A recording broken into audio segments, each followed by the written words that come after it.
Good morning students. मैं आशुतोष गोस्वामी।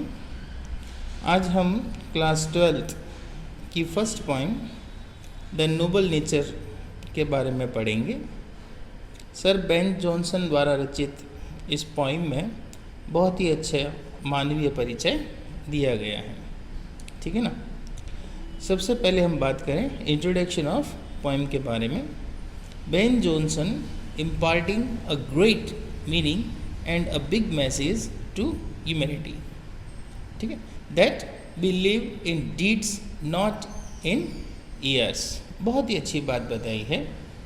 व्यक्ति के श्रेष्ठ कार्य ही जो हैं वो उसे महान बनाते हैं, न कि उसका लंबा जीवन।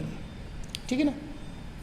सर जॉनसन और हमें कहते हैं the poet contrast a meaning and unimpressive long life with a short life full of heroic and virtuous deed by drawing two symbols from nature, an oak and a lily.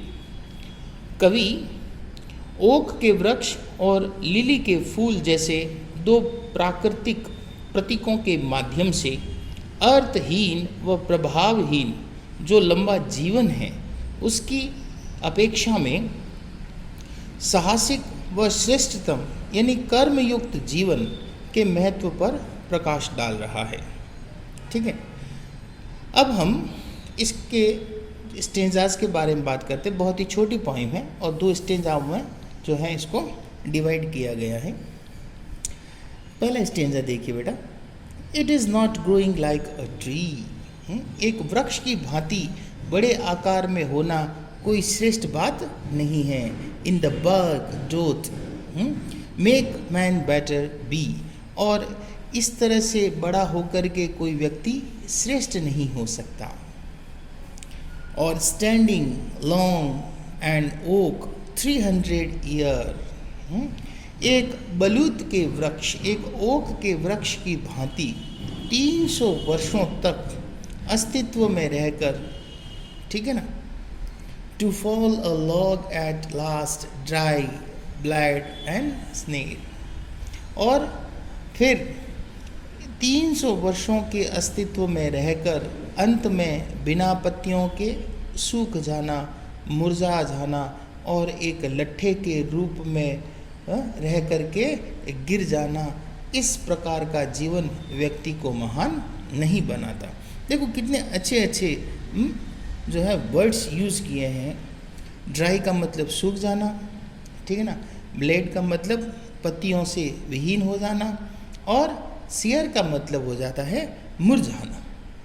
ठीक है। यानी हमारा जीवन okay के वृक्ष की भांति नहीं होना चाहिए जो दीर्घकालीन तक बना रहे, लेकिन उसमें किसी भी प्रकार की कोई उपलब्धि ना हो। बिना उपलब्धि का जीवन क्या कार्य काम का। ठीक है बेटा। अब हम दूसरे स्टेंजा के बारे में बात करें। अ लिली ऑफ अ डे। एक दिन जीवित रहने वाला वह लिली पुष्प, ठीक है ना, वह लिली का फूल इज फेयर फार इन मई, जो कि मई के महीने में जो है वो खिलता है। Although it fall and die that night. यद्यपि वह उसी रात्रि को गिर जाता है, मुरझा जाता है, नष्ट हो जाता है। It was the plant and flower of light. लेकिन ये जो फ्लावर है ये सौंदर्य और प्रसन्नता का पुष्प कहा जाता है। In small corporation we just beauties see. इस छोटे और अल्पकालीन जीवन में यह बहुत सी सुंदरता को हमें दिखाता है। एंड इन शॉर्ट मैंश्योर लाइफ में परफेक्ट बी। और इसी प्रकार इस अल्पकालीन जीवन में भी अपनी संपूर्णता का परिचय देता है।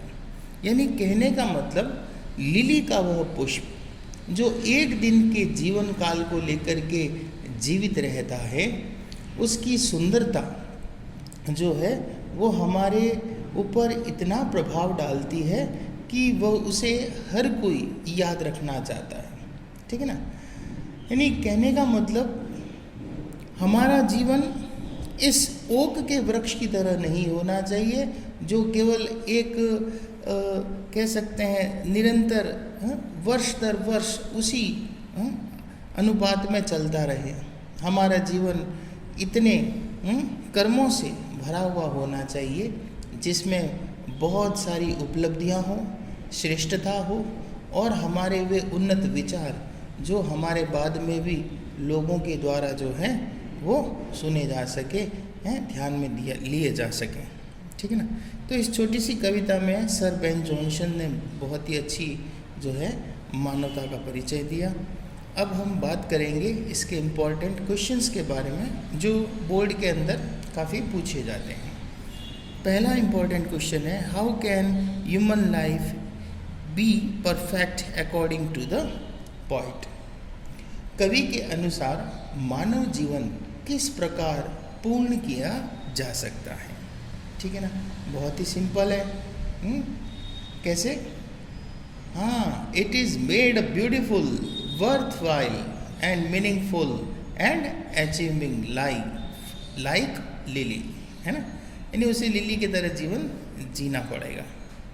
How does the poet juxtapose two object of nature with human life. ये क्वेश्चन बोर्ड में 2 बार पूछा जा चुका है बेटा। ठीक है ना। How does the poet juxtapose two objects of nature with human life. कवि प्रकृति की 2 वस्तुओं को कैसे मानव जीवन से जोड़ता है। ठीक है।